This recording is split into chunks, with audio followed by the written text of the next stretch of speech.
আসসালামু আলাইকুম। সংবাদে আপনাদের সবাইকে স্বাগত জানাচ্ছি। আমি ফিরোজ তোহা। শুরুতেই সংবাদ শিরোনাম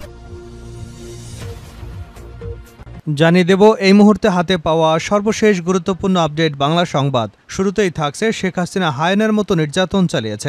জামায়াতে ইসলামের সেক্রেটারি জেনারেল অধ্যাপক মিয়া গোলাম পরোয়ার বলেছেন, শেখ হাসিনা কিভাবে হায়নার মতো মানুষের উপর নির্যাতন, নিষ্পেষণ ও শোষণ চালিয়েছেন তাই দেশের মানুষ দেখেছে। আশা করি এ থেকে জাতি শিক্ষা নেবে। গুম, খুন, অপহরণ, আয়নাঘরের মাধ্যমে মানুষের নাভিশ্বাস উঠেছিল শেখ হাসিনা সরকারের বিরুদ্ধে। সেই গণ অভিশাপে এই আন্দোলনের মুখে তিনি দেশ ছেড়ে পালিয়ে যেতে বাধ্য হয়েছেন। জুলাইয়ে এ রক্তঝরা ইতিহাস জাতির জন্য যুগ যুগ ধরে মাইল ফলক হিসেবে কাজ করবে। এবারে জানাবো, পরিবহন খাতে সব চাঁদাবাজের আস্তানা ভেঙে দিতে হবে। গণ অধিকার পরিষদের সভাপতি নুরুল হক নূর বলেছেন, পরিবহন খাতে সব চাঁদাবাজের আস্তানা ভেঙে দিতে হবে। মঙ্গলবার বিকাল ৩টায় জাতীয় প্রেস ক্লাবে সড়ক পরিবহনে নৈরাজ্য এবং চাঁদাবাজি বন্ধে করণীয় শীর্ষক আলোচনা সভায় তিনি এ দাবি করেছেন। জানাবো, কলকাতায় মমতার পদত্যাগে আন্দোলন, গ্রেপ্তার ২২০।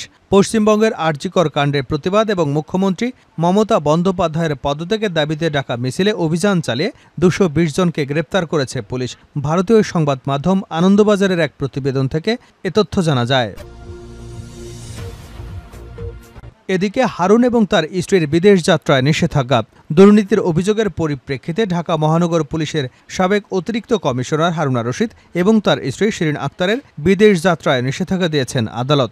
দুর্নীতি দমন কমিশনের উপপরিচালক মোহাম্মদ জানুল আবেদিনের আবেদনের পরিপ্রেক্ষিতে ঢাকা মহানগর সিনিয়র স্পেশাল জজ আদালতের বিচারক মোহাম্মদ আশামসুজ্জগলুল হোসেন আদেশ দিয়েছেন।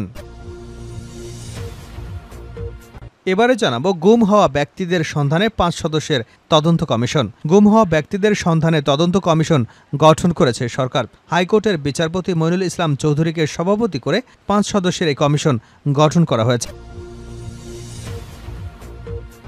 এবং সর্বশেষ জানাবো, ডক্টর ইউনূস বাংলাদেশকে সমৃদ্ধির পথে এগিয়ে নেবার সক্ষমতা রাখেন।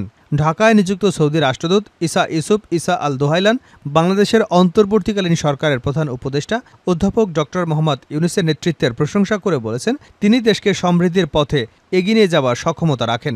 এতক্ষণ শিরোনাম শুনছিলেন, এবার বিস্তারিত। প্রিয় দর্শক, আপনি যদি এই চ্যানেলে নতুন হয়ে থাকেন, ভিডিওটি দেখতে দেখতে চ্যানেলটি সাবস্ক্রাইব করে আমাদের সঙ্গেই থাকুন। আর এই ভিডিও সম্পর্কে আপনি আপনার মূল্যবান মতামতটি কমেন্ট বক্সে জানিয়ে দিন। আর হ্যাঁ প্রিয় দর্শক, জানিয়ে দিন ভিডিওটি কোথা থেকে দেখছেন। শেখ হাসিনা হায়নার মতো নির্যাতন চালিয়েছে গোলাম পরোয়ার। জামায়াতে ইসলামের সেক্রেটারি জেনারেল অধ্যাপক মিয়া গোলাম পরোয়ার বলেছেন, শেখ হাসিনা কিভাবে হায়নার মতো মানুষের উপর নির্যাতন, নিষ্পেষণ এবং শোষণ চালিয়েছেন তাই দেশের মানুষ দেখেছে। আশা করি এ থেকে জাতি শিক্ষা নেবে।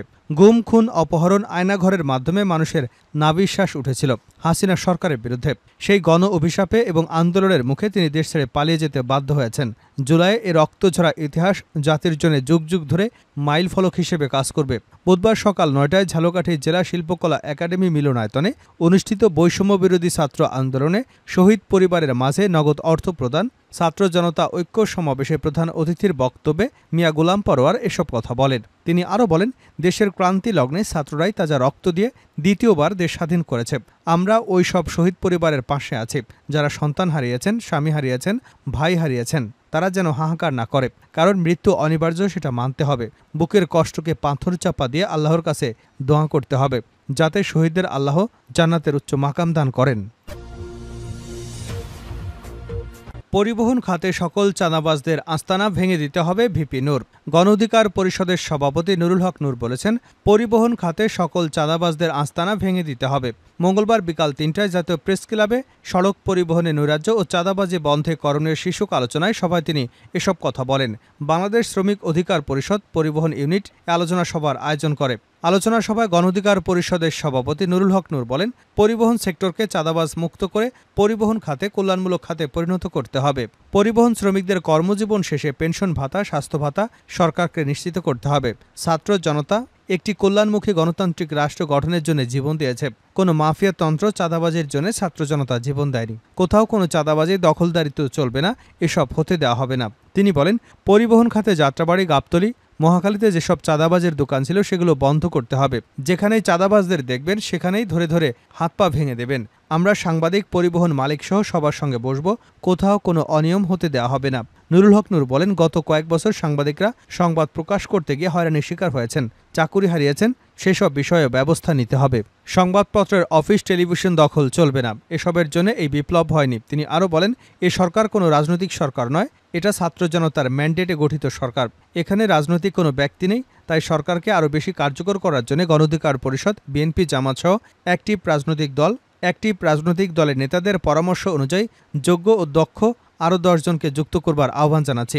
মনে রাখতে হবে, এই ছাত্র জনতার আন্দোলনে রাজনৈতিক দলগুলোরও যথেষ্ট ভূমিকা ছিল।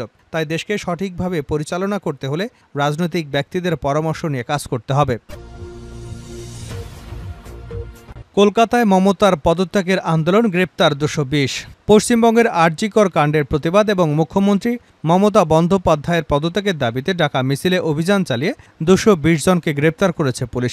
ভারতীয় সংবাদ মাধ্যম আনন্দবাজারের এক প্রতিবেদন থেকে এ তথ্য জানা যায়। পশ্চিমবঙ্গের ছাত্র সমাজের ডাকে আজ মঙ্গলবার সামাজিক যোগাযোগ মাধ্যমে নবান্ন অভিযানে ডাক দেওয়া হয়। সকাল থেকেই বিভিন্ন প্রান্তের মানুষ জড়ো হতে থাকেন। কেউ নদীপথে, কেউ বা ট্রেনে, কেউ বা আবার সড়ক পথে মিছিল নিয়ে নবান্নের উদ্দেশ্যে মিছিল করতে থাকেন। এদিকে আন্দোলনকারীদের আটকাতে প্রস্তুত ছিল পুলিশও। মোতায়েন করা হয়েছিল 6000 পুলিশ সদস্য। বিক্ষোভকারীরা পুলিশের উপর ইটপাটকেল নিক্ষেপ করে বলে অভিযোগ উঠেছে।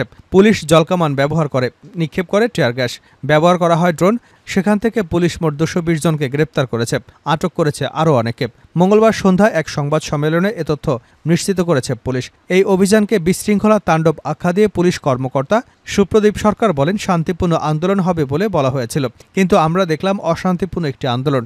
এই আন্দোলন কখনো বাংলার প্রকৃত ছাত্র সমাজের হতে পারে না। পুলিশের দাবি, নবান্ন অভিযানে পুলিশের অনুমতি ছিল না, তাই আন্দোলনকারীদের আটকাতে হাওড়ার জায়গায় জায়গায় ব্যারিকেড তৈরি করা হয়েছিল। অভিযান শুরুর কিছুক্ষণের মধ্যে পরিস্থিতি অশান্ত হয়ে যায়। পুলিশ জানিয়েছে, অভিযান থেকে কলকাতা পুলিশ মোট 126 জনকে গ্রেপ্তার করেছে। আটককৃতদের মধ্যে 103 জন পুরুষ, 23 জন নারী রয়েছেন।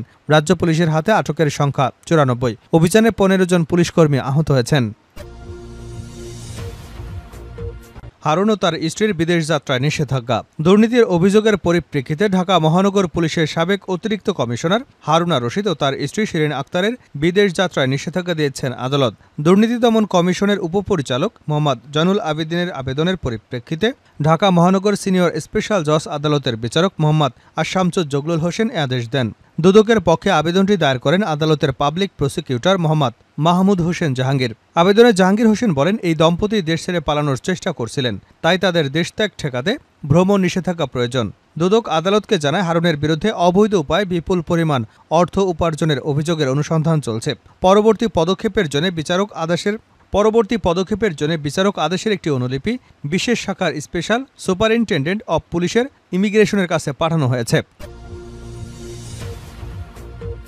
ডক্টর ইউনুস বাংলাদেশকে সমৃদ্ধির পথে এগিয়ে নেবার সক্ষমতা রাখেন সৌদি রাষ্ট্রদূত। ঢাকায় নিযুক্ত সৌদি রাষ্ট্রদূত ইসা ইউসুফ ইসা আল দোহাইলান বাংলাদেশের অন্তর্বর্তীকালীন সরকারের প্রধান উপদেষ্টা অধ্যাপক ডক্টর মোহাম্মদ ইউনুসের নেতৃত্বের প্রশংসা করে বলেছেন, তিনি দেশকে সমৃদ্ধির পথে এগিয়ে নিয়ে যাবার সক্ষমতা রাখেন। রাষ্ট্রদূত মঙ্গলবার রাষ্ট্রীয় অতিথি ভবন যমুনায় প্রধান উপদেষ্টা অধ্যাপক মোহাম্মদ ইউনুসের সাথে সৌজন্য সাক্ষাৎ করেন। এ সময় ডক্টর ইউনুসের প্রশংসা করে তিনি একথা বলেন। বৈঠকে প্রধান উপদেষ্টা সৌদি আরবকে বাংলাদেশের অত্যন্ত গুরুত্বপূর্ণ বন্ধু বলে উল্লেখ করেন। তিনি গত বছরে ওয়ার্ল্ড ফুটবল সামিটে সৌদি আরব সফরের কথা স্মরণ করেন, যেখানে তিনি সৌদি মহিলা ফুটবল দলের উদ্দেশ্যে ভাষণ দেন এবং বিশ্ব পরিবর্তনের ক্ষেত্রে খেলাধুলার অসাধারণ ক্ষমতার বিষয়ে আলোচনা করেন। রাষ্ট্রদূত জানান, বর্তমানে সৌদি আরবে প্রায় 32 লাখ বাংলাদেশি কর্মরত রয়েছেন, যারা তার দেশের জন্য গুরুত্বপূর্ণ অবদান রাখছেন। তিনি জানান, সৌদি প্রবাসী বাংলাদেশিরা বছরে প্রায় $5 বিলিয়ন রেমিটেন্স বৈধ চ্যানেলে পাঠিয়ে থাকেন। আরও $5 বিলিয়ন অনানুষ্ঠানিক চ্যানেলের মাধ্যমে পাঠান। রাষ্ট্রদূত বলেন, অনানুষ্ঠানিক চ্যানেলের অর্থ বৈধ পথে পাঠানো সম্ভব হলে বাংলাদেশের অর্থনৈতিক প্রবৃদ্ধি তা উল্লেখযোগ্যভাবে ভূমিকা রাখতে পারে। তিনি প্রবাসী বাংলাদেশিদের ভূয়সী প্রশংসা করে বলেন, তারা কঠোর পরিশ্রমী এবং অত্যন্ত ধর্মপ্রাণ। 1970 সাল থেকে সৌদি আরবে বসবাসরত 69,000 অনিবন্ধিত বাংলাদেশির পাসপোর্ট নবায়নের বিষয়টি তিনি উত্থাপন করেন।